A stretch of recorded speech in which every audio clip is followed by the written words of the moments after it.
What's up, everybody? It's Yeong here with a Death Stranding discussion video. So if you're a fan of Kojima's work, you're probably well aware that the man loves movies and therefore references them often in his work. He's done this all throughout the Metal Gear series, and it's no different with Death Stranding.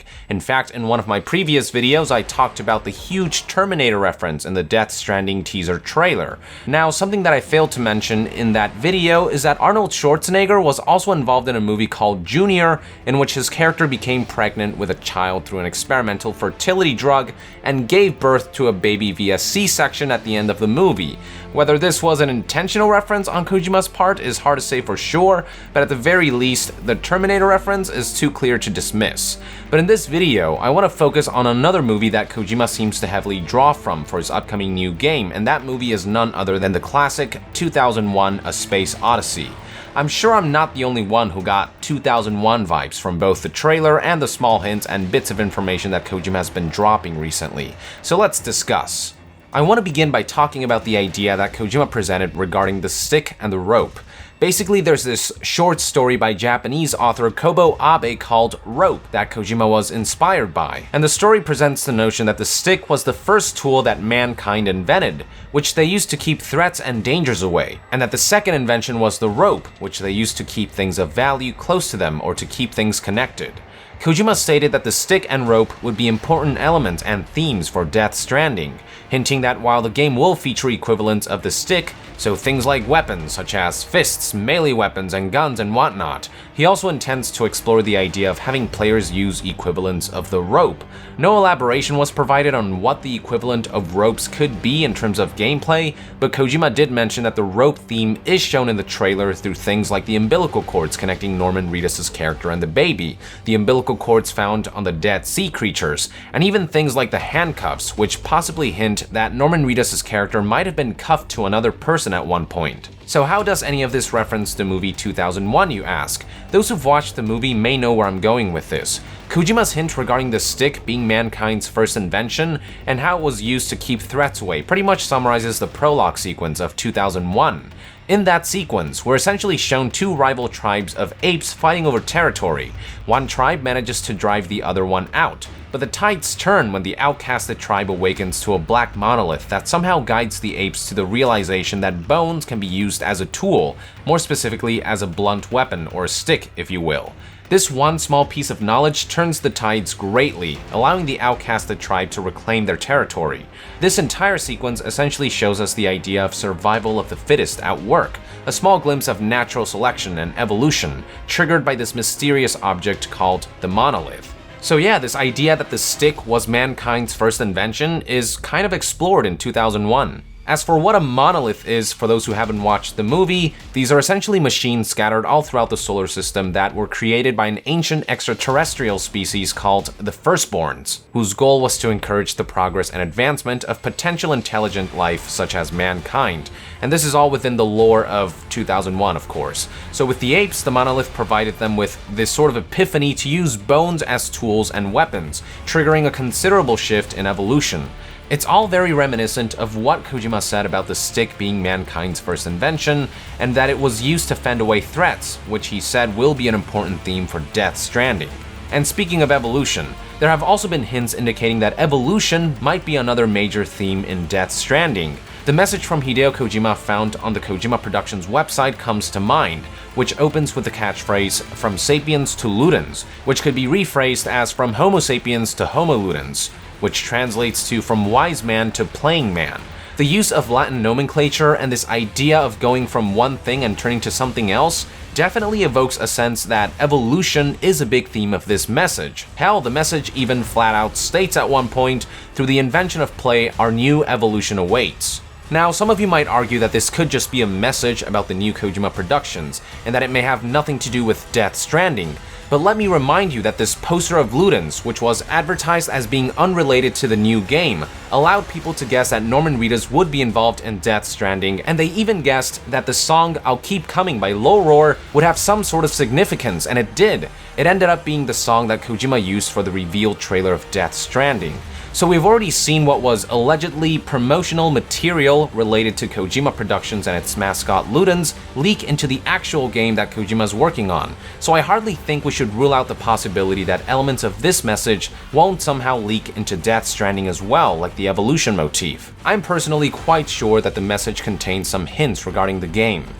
Speaking of Ludens, according to Kojima, one of the things that the mascot expresses is the idea and vision of pursuing the latest technology with a pioneering spirit, hence the mix of medieval and futuristic designs. This goal is very similar to 2001's Firstborns and their monoliths, which is to encourage the advancement of technology and pioneering. Now, let's assume for a second that Ludens and Norman Reedus' character are indeed one and the same, despite Kojima denying that. Frankly, with how much effort they're putting into Ludens' model, I refuse to believe that he's just some mascot.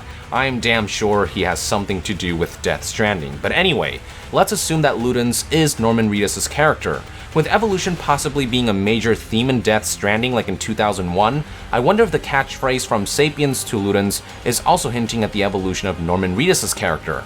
Perhaps the catchphrase indicates that we'll see him go from this primal sapien form we see in the trailer to this advanced form we see in this poster of Ludens, from Sapiens to Ludens. Anyway, my point is that in the same manner that 2001 has themes of evolution, Kojima also seems to be hinting at evolution possibly being a big theme in Death Stranding. Perhaps these 5 monolithic figures floating in the air at the end of the trailer are the equivalent to the Firstborns or the monoliths. They certainly evoke that same ominous, otherworldly feeling. Moving on, another major reference to 2001 is the baby in Death Stranding's trailer. So what happens at the end of 2001 is that one of the characters, Dr. David Bowman, finds a monolith orbiting around Saturn that, unbeknownst to him, acts as a sort of gateway. So when he approaches the monolith through a space pod, he's transported to another world that manifests itself into a pleasant hotel suite in the novel or a neoclassical style bedroom in the movie.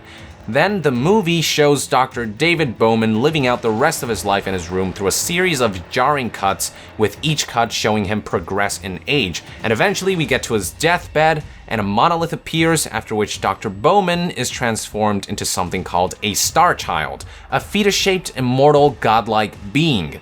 Yeah, this movie and just the lore of Space Odyssey can get pretty crazy. But anyway, the point is that once again the appearance of a monolith kickstarted and heralded yet another step forward in evolution. So this Dr. Bowman went from human to this almost godlike being, this Starchild.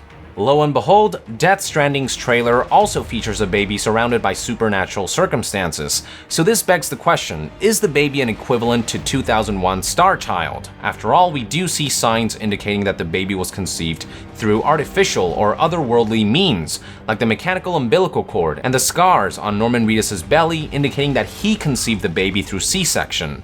Again, like Arnold Schwarzenegger from the movie Junior. This makes me wonder if there's something special about this baby. Was the baby a result of some kind of experiment that yielded a being that maybe transcends humans or something? Is this why the baby is presumably taken away by the 5 monolithic beings to serve some kind of larger purpose? Was Norman Reedus' character nothing more than a catalyst to conceive said baby, only to be thrown away and left stranded here after serving his purpose? Obviously, nothing's definite at this point. I am definitely taking shots in the dark, but I definitely get the feeling that there's something more to this baby than meets the eye. And I get the feeling that Kojima did draw from 2001's Starchild, which could have a number of implications. One final possible connection between Death Stranding and 2001 I would like to discuss is the idea that the protagonist was somehow sucked into a black hole. While this doesn't happen in 2001, it does happen in a movie that was heavily inspired by 2001, Christopher Nolan's Interstellar. Spoiler alert for those who may not have watched that movie. So at the end of the movie, the main character, Cooper, is sucked into a black hole that sends him to the 5th dimension. That entire sequence plays out very similarly to when Dr. Bowman is transported via the monolith at the end of 2001. Now, if you've watched my previous Death Stranding videos, you may recall the equations found on the dog tag-like things around Norman Reedus' character's neck.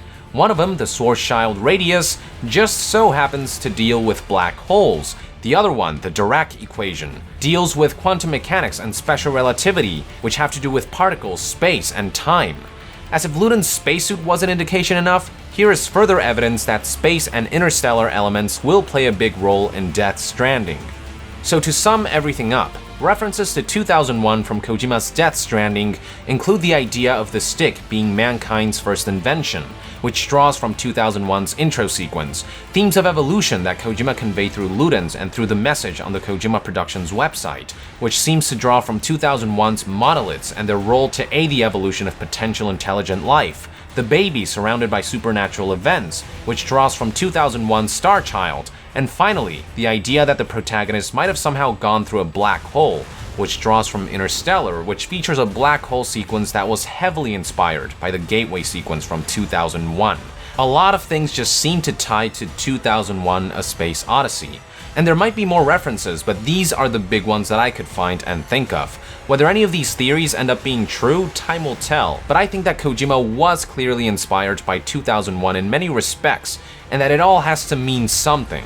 And before you rule out this possibility, keep in mind that Kojima has made references to 2001 before, namely Hal Emmerich from the Metal Gear series, whose name was derived from 2001's HAL 9000, a sentient computer and artificial intelligence that damn near kills everyone in the Discovery 1 spacecraft.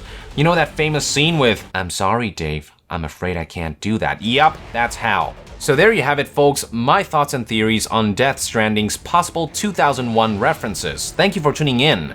Let us know in the comments below your thoughts and theories about all this, and to be further updated on gaming news, stay tuned right here on Yong Yeah.